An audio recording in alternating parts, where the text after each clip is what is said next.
I've read a lot of comics with him, so I know that there's lots of places that both Shadowball and Galactus can go. But all of those decisions are made by people on a much higher pay grade than in Julia. We will be the last to know about those kind of things.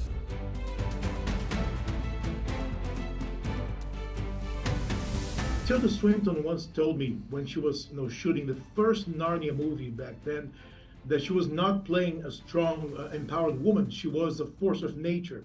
So, what's your take on playing, Galactus and the Silver Surfer as a force of nature? It's definitely something that I'd agree with.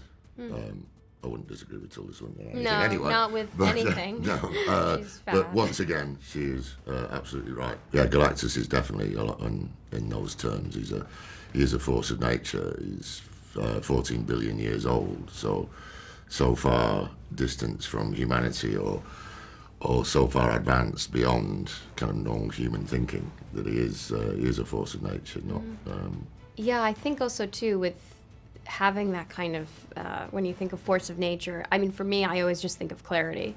When you're so clear on, making a decision, and that's gonna take you to the direction that you need to go. And I think that with both of them, they have this clarity on, their purpose in the galaxy, in the world, and everything. You can't be a force of nature if you don't have clarity, in a way. I like that Galactus and the Silver Surfer are not, bad guys, so to speak. They're not villains. They're just way beyond human morality. So I was wondering if you could talk a little bit about developing your characters on that light. Well, it came down to trying to find a lot of physical things and vocal things to find the character in a way. I was, mentally, I was watching a lot of YouTube videos of natural disasters, of hurricanes and tsunamis and things like that, to try and imagine the destructive power that Galactus has at his fingertips. And also, as I've said in interviews before, going to tall buildings and looking down from that perspective and ruminating on, how that would make you feel to have that view on the world. So yeah, it was just about trying to embrace the sheer scale of the character, and through that try and embrace the age of the character. So it was about that rather than trying to delve into any kind of human character work. Galactus is a colossal being, a giant, setting foot on Earth. So how was your interaction with the rest of the cast, if you had any, during shooting? Precious little. It was quite a Galactus-like existence.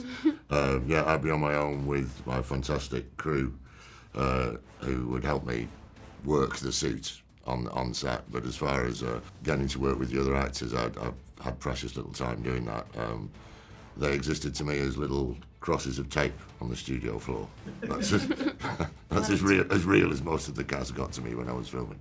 Which is why you have to do tape acting. Yeah, but which is why you have to do the standing on top of buildings and watching videos of natural disasters. So when you stood there in the costume looking at that tape on the floor, you have some kind of emotional memory to draw on. So it's not just a guy in a suit looking at a piece of tape on the floor. There's hopefully something more to it. Julia, I know that Ebon Moss Backrack wore a performance capture suit on set as the thing. So how was playing the Silver Surfer on location? I mean, what did you have on you before the special effects were on? And how was watching yourself as the final visual? Well, before that, I had my actual clothes on, and then and then I would put the mocap suit. But it was really great that Eben was also in mocap, because I felt like I wasn't alone and I didn't look like a crazy person. That there was he felt like my twin in a way. So I was like, okay, I'm good. I'm not alone in this. And he was kind of telling me a little bit of tricks so I wouldn't get stuck on things, because it's Velcro. You kind of can get stuck. But yeah, no, it was definitely a new experience for me. But I'll do it over and over again. I loved working with mocap. It's wild. So I understand Fantastic Four is mostly a self-contained story within the Marvel Universe. And without giving anything away, how do you see your characters beyond this movie? Well, It's hard to say. yeah, I mean, I've read a lot of comics with him, so I know that there's lots of places that both Shadow Ball and Galactus can go, but all of those decisions are made by people on a much higher pay grade than Injuria. We will be the last to know about those kind of things, the answers. I'm hoping that things are planned for the future, but we don't know. We know as much as you do.